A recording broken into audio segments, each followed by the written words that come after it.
So, hello everyone. Um, Today we're going to discuss about the isentropic process, which is the fourth thermodynamic process. No?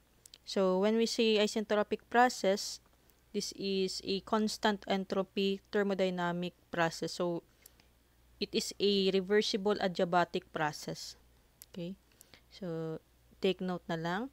So, one of the essential indicator ng effectiveness ng system is nakabase sa isentropic efficiency. So, when we say isentropic efficiency, this is the ratio of the actual work versus the ideal work. So, we have a separate discussion of this particular ratio pagdating natin sa thermodynamics 2. So, when we have a high efficiency of entropy or yung tinatawag nating isentropic efficiency. So, kakailanganin mo lang yung ng less energy para yung system mo is gumana. The isentropic process ay usual nakikita natin siya sa gas turbines, sa steam power plant, yun, sa refrigeration, also in air conditioning, nakikita natin yung isentropic process. So, let's tackle, no, the basic ng isentropic process. Ano ba yung mga formulas, ano ba yung mga working principle when it comes to the isentropic process. Okay? Okay, so when we say isentropic process, this is an reversible adiabatic constant entropy thermodynamics process. So when we say reversible, 'di ba? Yung reversible process is kapag nag-change ng state si fluid or si ideal gas, no? Naturally bumabalik siya sa initial state niya. And when we say adiabatic, so meaning there is no heat being transferred to the system or to the fluid itself. So, and then constant entropy, walang pagbabago sa entropy ng system. Okay.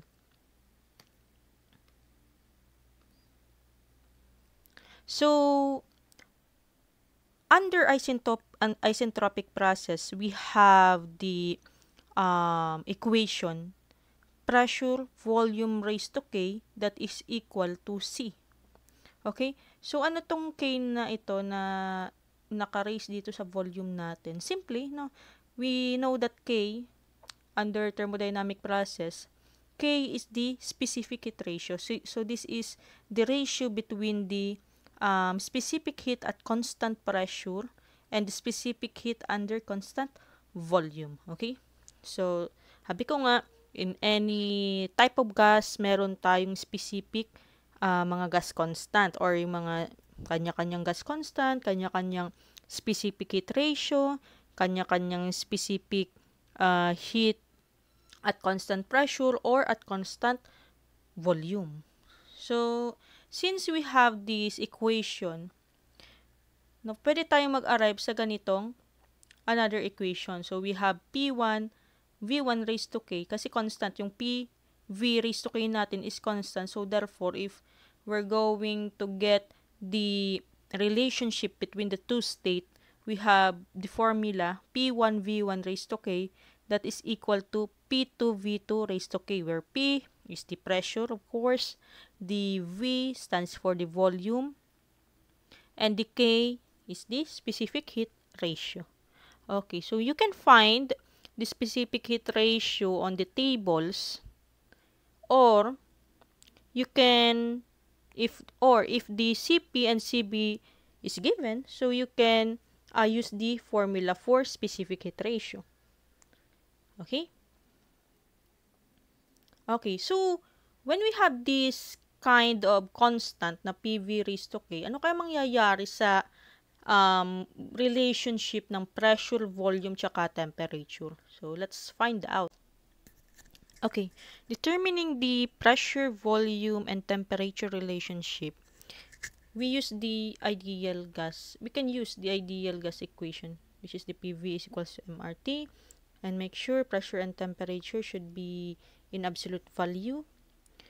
And also, we can have the relationship na T2 all over T1 that is equal to P2 all over P1 raised to K minus 1 all over K, or we can use the quantity of volume all over volume 2, volume 1 all over volume 2 raised to K minus 1. So, paano tayo nag-arrive sa ganitong scenario or equation? Okay. So, we to utilize the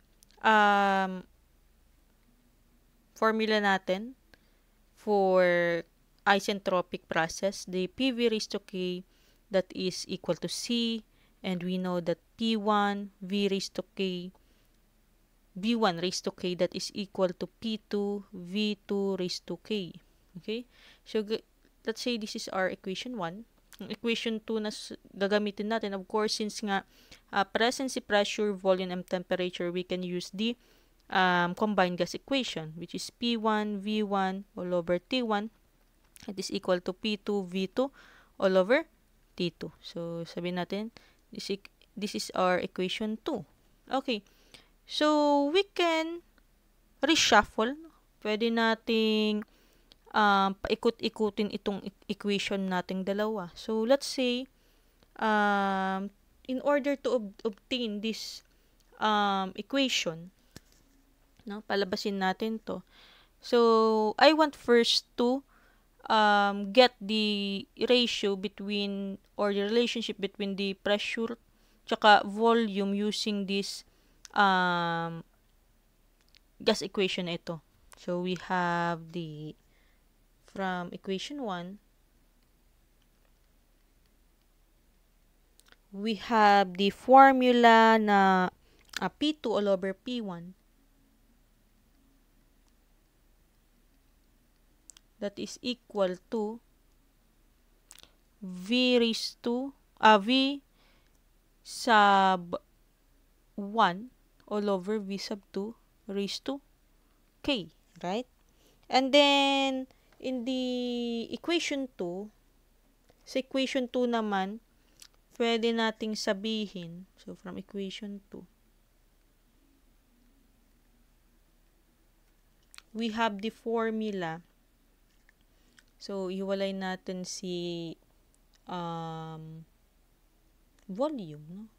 Gusto natin palitan si volume. So, volume 1 all over volume 2, that is equal to pressure 2 times T1, times T1 times, all over P1, T2. Okay, now we substitute, no? Let's say this is our equation 1.1. So naman, gawin nating equation 2.1. Version 1.1. Substituting equation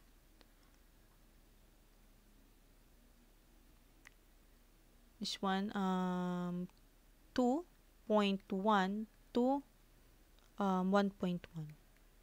So we have now, palit natin tong V1 all over V2 dito. So magiging P2 all over P1 that is equal to, tama na, substitute natin, right?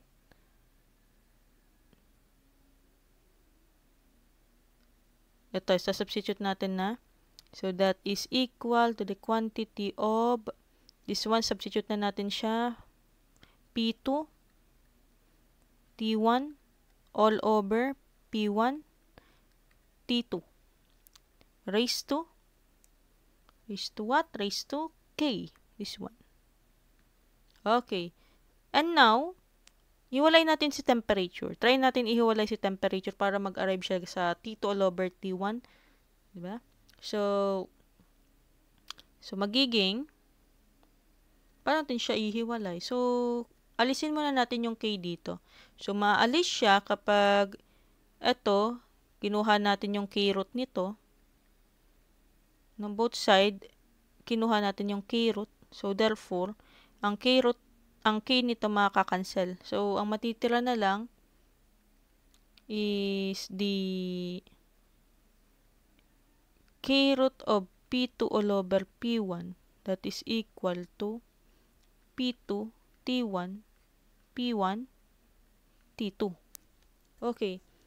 So, gawin natin tong exponent. Magiging P2 all over P1 raised to 1 all over K. Right? Tama ba?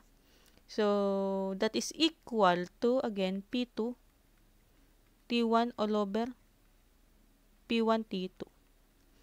Okay. Now, try natin ihiwalay muna si T1 and T2. So, mangyayari, kung ihiwalay natin siya, si T1 all over T2, bababa natin si P2, no? So, magiging, let, mag-assign tayo ng value, let N be P2 all over P1. Para hindi masyadong magulo yung equation natin. So, di ba, P2, ito P2 all over P1, ito P2 all over P1 din, hiniwalay lang. So, therefore, magiging P2 or N raised to 1 all over K all over N. Right? Tama? And then, T1 all over T2 that is equal to N raised to 1 all over K times N raised to negative 1. Gusto natin siyang paghaluin itong N. If we're going to get T2 all over T1, so, mangyayari na, gagawin natin siyang denominator. Reciprocate. So, N raised to 1 all over K, di magbabago ang sign, kasi ni-reciprocate lang natin siya para magbago man maging itong T2 maging numerator, itong T1 maging denominator. So, kukunin din natin yung reciprocal nitong nasa kabilang equation. So, ito, negative 1 pa din. Okay. So, ito na yung bagong equation natin. So, again, taas natin tong dalawa. So, magiging T2 all over T1 that is equal to N raised to 1 all over K. Tama ba? Ito minus na siya. Okay? Ito magiging plus na. Okay. So, continue natin dito. So, magiging, again, T2 all over T1 that is equal to N raised to negative 1 all over K multiplied by N raised to negative 1. Okay? Tama? Kopyahin lang. Plus 1. Okay. So, substitute. Sabi ko nga yung N, nilet natin na P2 all over P1 siya. Or yung P2 all over P1, ginawa muna natin N. Diba? So, T2 all over T1 that is equal to N raised to addition that is 1 minus 1 all over K, right? Okay, and then kunin natin to, pag-isahin natin tong fraction tsaka whole number, kaya magiging T2 all over T1 that is equal to N K, ito K, kasi ang common denominator nila will be K divided by 1 is K times 1K, minus K divided by K is 1 times 1, that is 1, all over K, yung denominator nila. So yung N natin, na-raise natin ng K minus 1 all over K, kasi galing siya dito sa equation na to. Okay? So, eto na, no? Ba't ko in-underline? Sorry. Okay. So, therefore, kung ipisa-substitute natin yung N, magiging T2 all over T1 that is equal to P2 all over P1 raised to K minus 1 all over K. Or, kung isa-substitute ulit natin si V, no? Si V2 in terms of ano? Kasi ang P2 natin, again, P2 all over P1, no? That is equal, ito from equation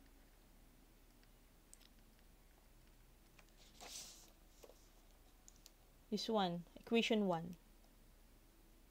That is P2 all over P1, that is equal to V all over V2 raised to K. And if we're going to substitute this value ng P2 all over P1 sa equation na to, magiging, arrive tayo sa formulang T2 all over T1 that is equal to V1 all over V2 raised to K times, ito pa, exponent nito na K minus 1 all over K. So, cancel si K, kaya nag-arrive tayo na ang T2 all over T1, it can be equal also to V1 all over V2 raised to K minus 1. Which is, galing siya dito sa equation na to. Okay? So, ito din, this one, shows this equation. Okay? So, ganun kung bakit tayo nag-arrive sa PVT relationship neto. Okay? So, I hope nasundan.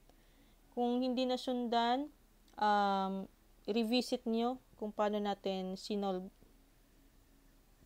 or kung paano natin dinetermine yung equation na to. Okay? Again, work non-flow is the area under the PV diagram.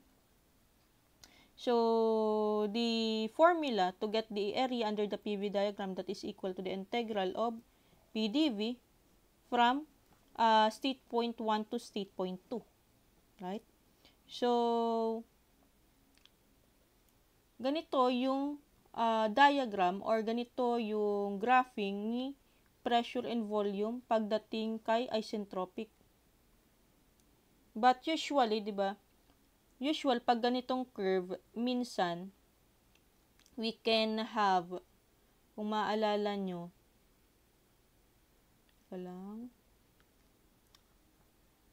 yung ganitong curve, this is PC is equals to, PV is equals to C. Wherein, constant temperature. Pwede din. But then, pag constant entropy, same curve,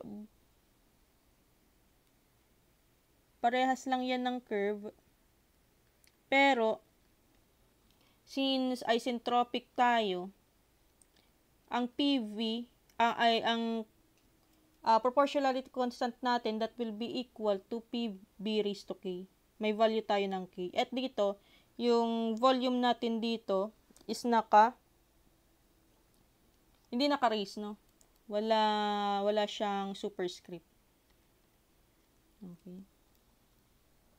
And then, yung TS diagram ni isentropic process will be this one. So, meron tayong change in temperature. So, this is the temperature 1. Meron tayong temperature 2. This is isentropic compression. Isentropic compression. And then, yung entropy natin is the same sa entropy 2. Okay? So, we have a constant entropy. So, for the work non-flow, tingin ulit tayo dito sa PV diagram.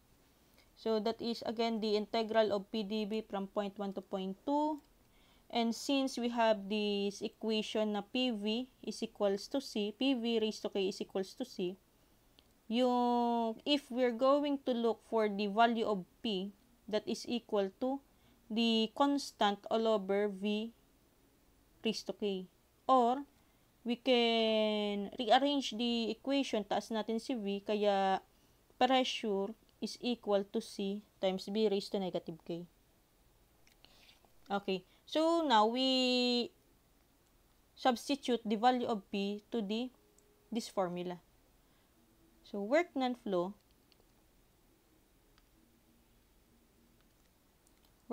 that is equal to the integral of, again, PdV from 1 to 2. We have the value of P na CB raised to K. So, ano natin siya? That is equal to the integral of C v raised to negative k multiply by dv. Labas natin si c kasi constant. So, c integral of v raised to negative k dv. Okay, so this one shows an integral form na gagamit ng power formula. Tama? So, the power formula, the integral, if we have u, integral of u raised to n, the integral of u raised to n from point 1 to point 2, that is equal to u n plus 1 all over n plus 1, right? So, ito yung integral form natin. Power formula. Okay, so then,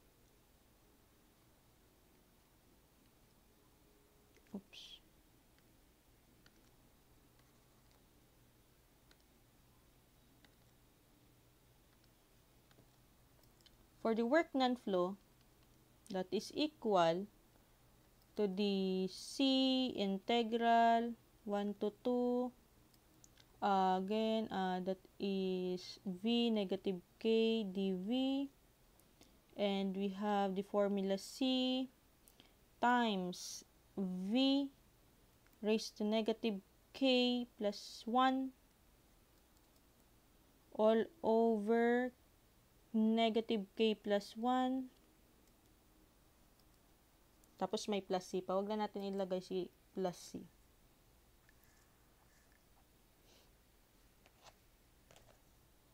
And then, mag-arrive tayo sa formula na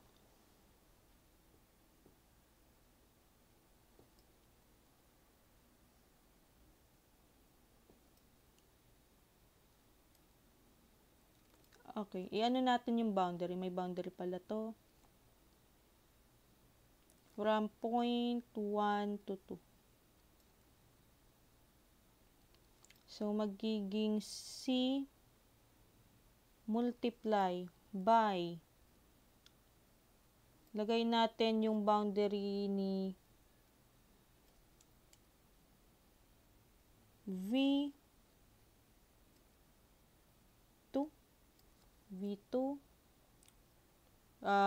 higher minus lower boundary. So, magiging v2 raised to negative k plus 1 minus v1 raised to negative k plus 1 all over negative k plus 1.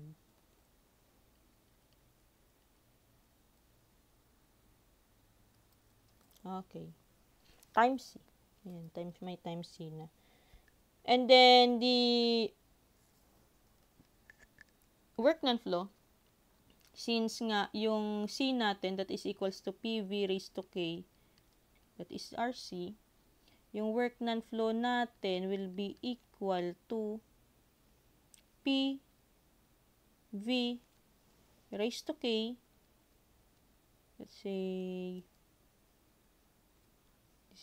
multiply natin ng v2 minus k plus 1 minus v1 raised to negative k plus 1 all over negative k plus 1. So, yung bago nating work non-flow, that is equal to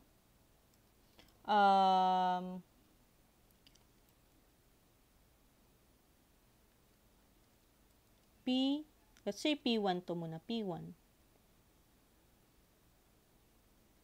Magiging P1, V1 raised to K times V2 raised to negative K plus 1 minus P1 V1 raised to K times V1 raised to negative K plus 1 all over negative K plus 1. So, yun.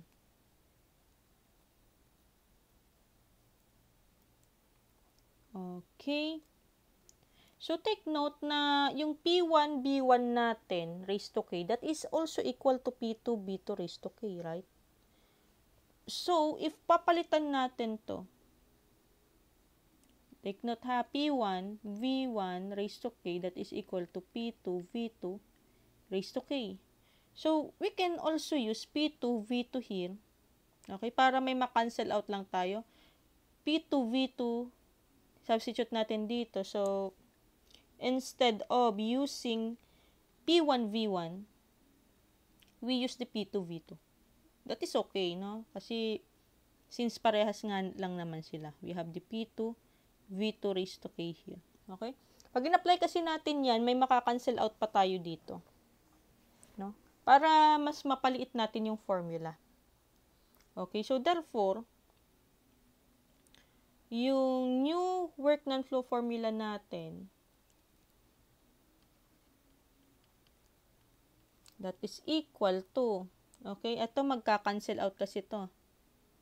Pag ito, V2 raised to K, minultiply mo yan sa di V2 raised to negative K plus 1, cancel out si K. So, ang matitira na lang is yung V2. So, magiging P2, V2, danaya K, kasi nga magka-cancel out ito, minus na lang P1, V1, the same, wala na din si K dito, magka-cancel out din yan. Okay? All over negative K plus 1, right? Or, P2, V2 minus P1, V1 all over 1 minus K. Diba? So, ganon. Or, we can also use MRT, no? The MRT. We can also use the, kasi P2, V2, ang P2, V2 that is equal to MRT2. The P1, V1 that is equal to MRT1. So, we can utilize the formula, the ideal gas equation, which is equal to MR T2 minus T1, right? Dito yan, all over 1 minus K. Right? So, either, no, pwede if pressure and volume is given in the question, so you can utilize this formula. And if mass and the specific gas constant is given, and with the temperature, you can utilize this work non-flow formula. Okay, so now let's proceed to heat transfer. So, we know heat transfer, that is the area under the TS diagram, and in order for us to get the area, we get the differential or the integral of temperature times the differential in entropy from point 1 to point 2. Since yung delta S natin is 0, so therefore, yung Q natin is 0. Okay? So, wala tayong heat na makukuha dyan. Okay. For the change in internal energy, you can use the MCV delta T. The change in enthalpy, you can use the MCP delta T. And for the change in entropy, since nga ang dq natin is 0, so therefore, we have also no change in entropy. No? Since nga constant entropy ito. No? Kapag minus natin si S2, or the entropy at the state point 2, sa entropy ng state point 1, we have the change entropy that will be equal to 0. Okay?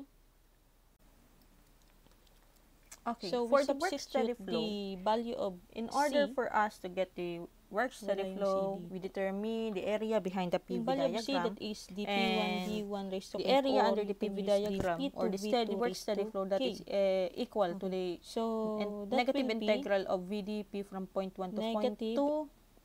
And since we have this equation na PV raised to K is equals to C, P2, we can get the V2 raised to K. Value of V. Itabi natin No, siya ang value dito of sa V P2. natin that is equal to P2 C raised to 1 all over K all raised over to P negative 1 times all over P raised to 1 K all over K. Okay? plus So, 1. saan yan galing? Di ba nga, ang Okay. V natin, So, ito naka-raise pa to sa 1 all over raised K, to K right? that is So, equal to C all over ilagay P. na lang natin. Kunin natin Ulitin yung natin. K root nitong dalawa, kaya nag-arrive tayo sa ganitong equation. Okay? So, meron, again, this is nakapag-obtain tayo ng value of V. K So, itong V, isa-substitute natin sa equation na to. But before we do that, at itas muna natin para another hindi C, ganong but then kahirap gamitin natin si i-manipulate. P1V1. Okay? So, P1V1 C raised to 1 all over K raised to multiply K ng P raised raised to 1 all over K negative 1 all over times K. Okay?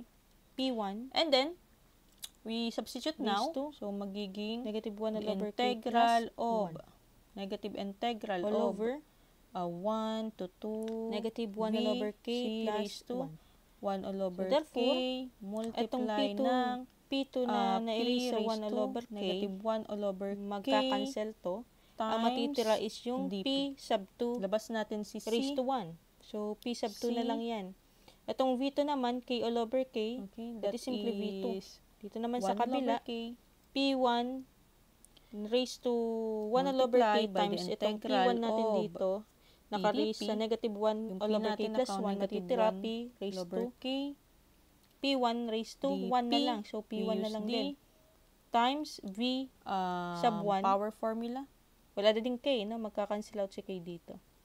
Okay? Okay. All Power over formula that is negative 1 all equal over yung K integral of plus u raised 1. to n is equals to Negative pa to. un plus 1 all over n plus 1. So, that is negative Okay. C. And then raised to 1 we all over multiply K. din both numerator and denominator by K by para ma-cancel out natin. P raised to negative Ito. 1 all over K So, all over plus K. 1 all over So, negative 1 all cancel over out K to. plus 1 Matitira na lang. Ito, matitira from 1. boundary 1 to 2. Matitira dito. Okay. Negative, Substitute negative, positive. natin So, yung therefore, boundary, magiging K, magiging P2, negative C P2 minus raised to 1 all over P1, K V1, all over times 1. Tama ba?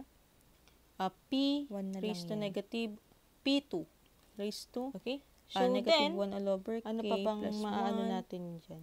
minus P1 negative 1 all over K plus 1 all over negative 1 all over K plus 1. Ka-cancel out. And Wala then, naman na, no? we use the formula of C. We know that PV raised to K that is equal to C. Can be P1B1 raised to K or P2B2 raised to K. So, we So, substitute the value para of mapalit C. natin yung Wala yung C dito. palit natin yung equation. Yung value of C that is So, let's the manipulate. P1V1 raised to K, or you can use the P2V2 So, meron raised to K. tayong, again, P1, So, that will be B1 raised to negative, K, that is equal to P2, the B2 quantity raised to of K. And, P2, V2 yung work ng raised flow to na K, natin that is equal to itabi negative natin siya C. dito sa P2. 1 all over K P2 multiply by raised to negative 1 all over 2K 1 all over plus K 1. minus plus 1 Okay. So, ito minus naka-raise pa to P1 sa 1 all over K, right? negative 1 all over K plus lagay na lang 1 natin. Ulitin natin. all over negative 1 all over K plus 1. Substitute natin yung value of C. So, magiging we substitute the value of C. Wala yung C dito. Yung value of C that is the P1V1 raised to K, or you can use the P2V2 raised to K. Okay. So, that will be negative the quantity of P2 V2 raised to K. Itabi natin siya dito sa P2. P2 raised to negative 1 all over K plus 1. Okay. So, ito naka-raise pa to sa 1 all over K, right? So, lagay na lang natin. Ulitin natin.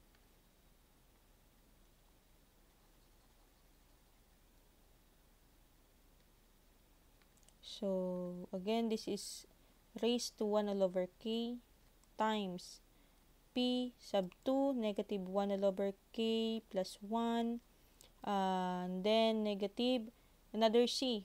But then, gamitin natin si P1V1. So, P1V1 raised to k raised to 1 all over k times P1 raised to negative 1 all over k plus 1 all over negative 1 all over k plus 1. So, therefore, itong P2 na na-erase sa 1 all over k, magka-cancel to. Ang matitira is yung P sub 2 raised to 1. So, P sub 2 na lang yan. Itong V2 naman, k all over k, that is simply V2. Dito naman sa kabila, P1 raised to 1 all over k times itong P1 natin dito, naka-raise sa negative 1 all over k plus 1, matitira P raised to P1 raised to 1 na lang. So, P1 na lang din. Times V sub 1. Wala na din k, no? Magka-cancel out si k dito. Okay. All over negative 1 all over k plus 1. Negative pa to. Okay. And then, we multiply din both numerator and denominator by k para ma-cancel out natin ito. So, all over k. So, magiging k multiply by ito negative positive P2 V2 minus P1 V1 all over ito kasi merong 1. So, meron ka ding pag itong k minultiply mo sa 1, that is k. Tapos ito k all over k minus 1 lang, no? 1. So, minus 1. So, therefore, ito na, magiging k multiply by P2 V2 minus P1 V1 all over k minus 1, or since ang P2 V2 minus P1 V1 all over k minus 1, tama ba? That is equal to work non-flow. O baliktad? Parang baliktad. Teka lang. Check natin. K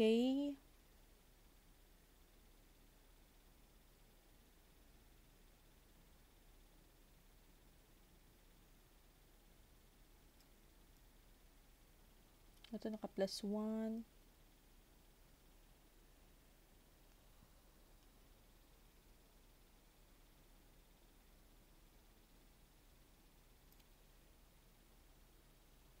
Nakaano pala tayo. Dapat nag-multiply tayo ng negative k.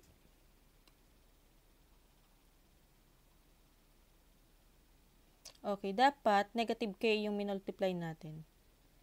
Both numerator and denominator. Okay, para hindi tayo malito. So, negative k times dito sa numerator. So ito, positive k. Negative, positive k. Dito naman sa baba, negative k din. So, negative k times negative 1 all over k, that is 1. Right? Minus k. 1 times negative k, 1 minus k. Yan. Kaya, ang ano natin dito, that is, ito kasi work non-flow na to, ang P2 V2 minus P1 V1, that is our work non-flow, multiply by k. So, we have the formula for work steady flow. Sorry, this is work steady flow. Ano to? Work steady flow. Okay. So, ganun. Ganun tayo nag-arrive sa formula ng work steady flow. Pwedeng gamitin ito, k times P2 B2 minus P1 B1 all over 1 minus k. Or, kung unknown naman yung work non-flow, you can multiply that to the k na lang. So, specific heat ratio.